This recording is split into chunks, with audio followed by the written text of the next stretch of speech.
From our Toronto studios, this is the Muslim News on Muslim Network TV. Assalamu alaikum, I'm Zahra Syed. Our top story tonight.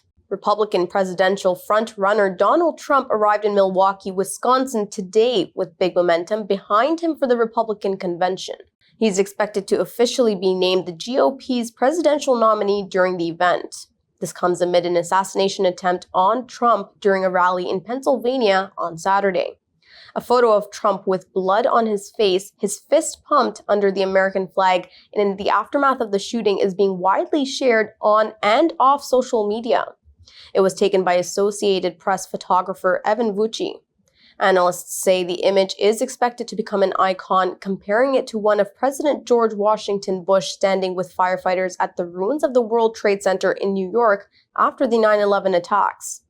Trump has been riding on a sympathy wave in the aftermath of the assassination attempt that has stunned Americans and garnered bipartisan messages of sympathy and support. He has indicated that he will call for unity at the GOP convention acceptance speech, something he has rarely promoted in his past statements since his first running for president in 2015. U.S. District Judge Eileen Cannon has dismissed the criminal case against Donald Trump on charges that he illegally retained classified documents at his Mar-a-Lago club. Monday's ruling says the special counsel who brought the case was unlawfully appointed and funded under the U.S. Constitution. The decision is expected to be challenged by special counsel prosecutors at the U.S. Court of Appeals for the 11th Circuit. Prosecutors may also seek to have the case reassigned to a different judge if the ruling is overturned. Trump was indicted last year with retaining national security documents at Mar-a-Lago, as well as obstructing the government's attempts to retrieve.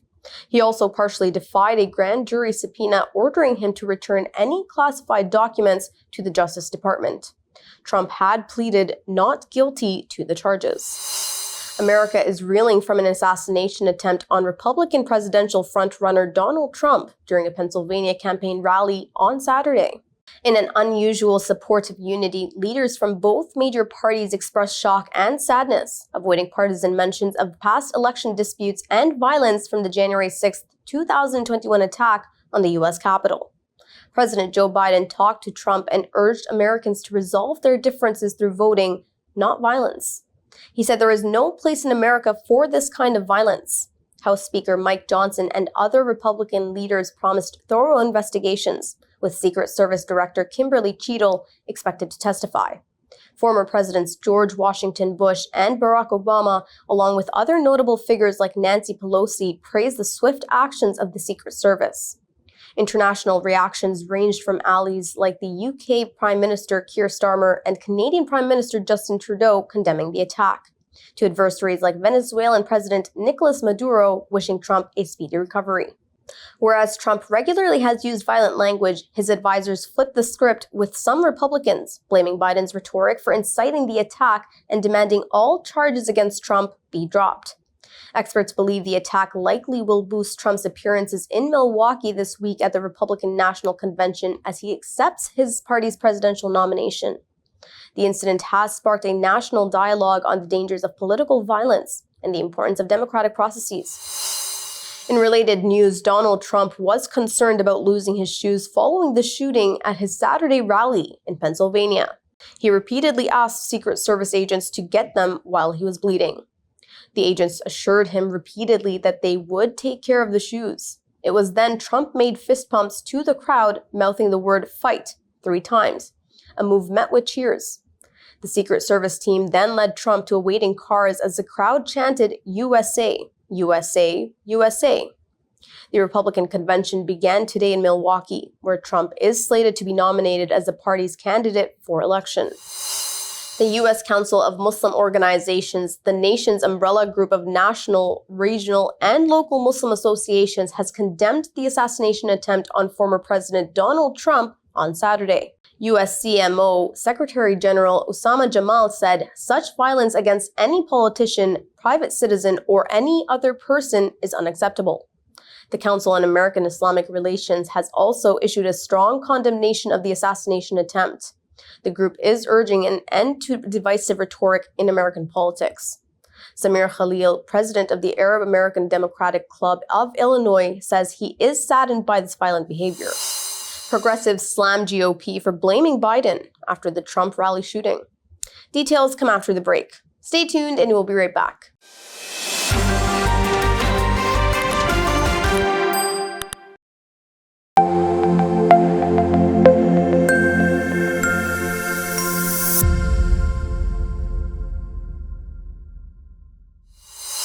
Welcome back. Progressive voices are sharply criticizing Republican figures for blaming President Joe Biden following the shooting at a Donald Trump rally in Pennsylvania. Journalists reported hostility towards the media from Trump supporters at the event.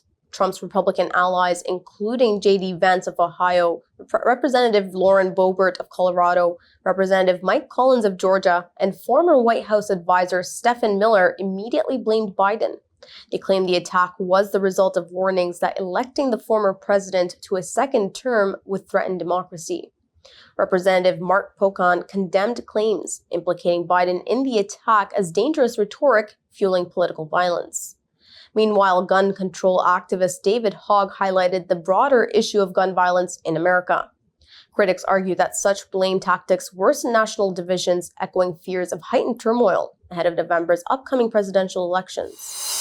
Teamsters President Shan is facing internal pressure to cancel his scheduled speech at the Republican National Convention in Milwaukee. Vice President John Palmer criticized O'Brien for legitimizing a party and president he deems hostile to unions. Palmer argued in an op-ed that O'Brien's presence would sanitize anti-union policies and court decisions that threaten workers' rights. Criticism within the union has intensified, with James Kirby of the Teamsters National Black Caucus accusing O'Brien of betraying labor interests. Kirby highlighted the Trump administration's record of weakening worker protections and appointing anti-union officials. O'Brien's decision to speak at the convention, where he aims to amplify union voices, has sparked controversy within the traditionally Democratic-leaning union. Critics point to the Republican Party's historical stance against organized labor. Despite the backlash, a Teamsters spokeswoman defended O'Brien's appearance as an opportunity to engage with a less union-friendly audience. O'Brien's address, scheduled for Monday night, marks a significant departure for the Teamsters, which have historically aligned with the Democratic Party. Following Saturday's shooting at a Trump rally, voices on social media have sparked controversy with conspiracy theories. Claims suggest the blood on Donald Trump's ear was from a theatrical gel pack, and some argue the incident was a false flag orchestrated by the Secret Service and Trump's campaign. These theories, part of what's being termed Blue Anon, mirror right-wing conspiracies like QAnon, but originate from liberal circles. Experts note a growing distrust in mainstream institutions, leading more people to embrace partisan narratives. Mike Rothschild, an author who writes about conspiracy theories, highlights how these theories depict Trump as capable of staging his own attack to gain sympathy. The discussion intensified when Democratic advisor Dimitri Melhorn suggested the shooting might have been staged to benefit Trump's image. The theory was boosted by at least one influential Democrat, Dimitri Melhorn, a political advisor to Democratic donor Reid Hoffman. Melhorn encouraged supporters in an email late Saturday to consider the possibility that the shooting was encouraged and maybe even staged. He added that no media organization will openly discuss this and challenged the media and leaders to consider these possibilities. A top U.S. general has affirmed President Joe Biden's leadership capabilities amid growing concerns over his age and health post-debate. General Charles Q. Brown Jr. has emphasized Biden's engagement and his ability to provide advice during their interactions. He declined to engage in debates about Biden's performance, but expressed confidence in their engagement together. Brown condemned Saturday's assassination attempt on Donald Trump, calling it antithetical to democratic values. The general's statements underscored support for Biden's leadership while advocating for peaceful conflict resolution.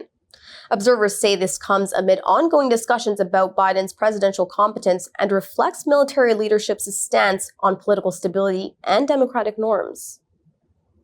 Story number 11, Israel kills. Over a devastating weekend in Gaza, Israel has killed more than 170 Palestinians and injured more than 500. An Israeli airstrike on Saturday hit a designated safe zone in Gaza, killing 90 Palestinians. Since October 7th, Israel has killed at least 38,584 Palestinians and injured 88,881 in Gaza. However, scholars writing in the prestigious journal Lancet disagree with these numbers. Here is a special report by Muslim Network TV. The Pakistan Supreme Court has overturned the conviction of former Prime Minister Imran Khan and his wife, Bushra Bibi, for violating marriage laws. They were accused of marrying before the mandatory 3-month waiting period after Bibi's divorce. Khan's lawyer celebrated the decision on social media. The couple had previously been sentenced to 7 years, with earlier appeals rejected. They denied the charges, calling them politically motivated. Khan faces numerous legal battles, including convictions related to corruption and disclosing classified information. International concerns have been raised about legal actions targeting political opposition in Pakistan. The Pakistan Supreme Court has overturned the conviction of former Prime Minister Imran Khan and his wife, Bushra Bibi, for violating marriage laws. They were accused of marrying before the mandatory 3-month waiting period after Bibi's divorce. Khan's lawyer celebrated the decision on social media. The couple had previously been sentenced to 7 years, with earlier appeals rejected. They denied the charges, calling them politically motivated. Khan faces numerous legal battles, including convictions related to corruption and disclosing classified information. International concerns have been raised about legal actions targeting political opposition in Pakistan. Richmond, Virginia marked its inaugural Muslim American Heritage Month celebration at Virginia Commonwealth University's Institute of Contemporary Art. Hosted by Jamil Adeola of the Islamic Center of Virginia, the event drew nearly 250 attendees. Mayor LeVar Stoney highlighted Richmond's progress in embracing diversity following the removal of the Confederate statues. Senator Ghazala Hashmi shared a poignant story of resilience, recounting Umar ibn Said's defiance of slave-era bans on literacy by memorizing the Quran in the 19th century North Carolina. Imam Ammar Amanet explained Islamic principles to the diverse audience, while Chase Westfall from the Institute of Contemporary Art expressed pride in hosting the event. The celebration featured exhibits of Muslim heritage, including art by Woven Orbits Theater and a showcase from the Muslim Women United. Attendees enjoyed ethnic food, henna designs, and performances by rappers Elios Mao and Dr. Joshua Salam of Native Deen. That's all from our Toronto studios tonight. Thank you for tuning in. You can subscribe to our YouTube channel and hit the bell icon for the latest updates. Your support is needed more than ever to continue our mission of providing informative, educational, and inspiring content to Muslims in North America and around the world. Donate now by visiting muslimnetwork.tv/donate. For more content, keep watching Muslim Network TV or visit muslimnetwork.tv. Assalamu alaikum and good night.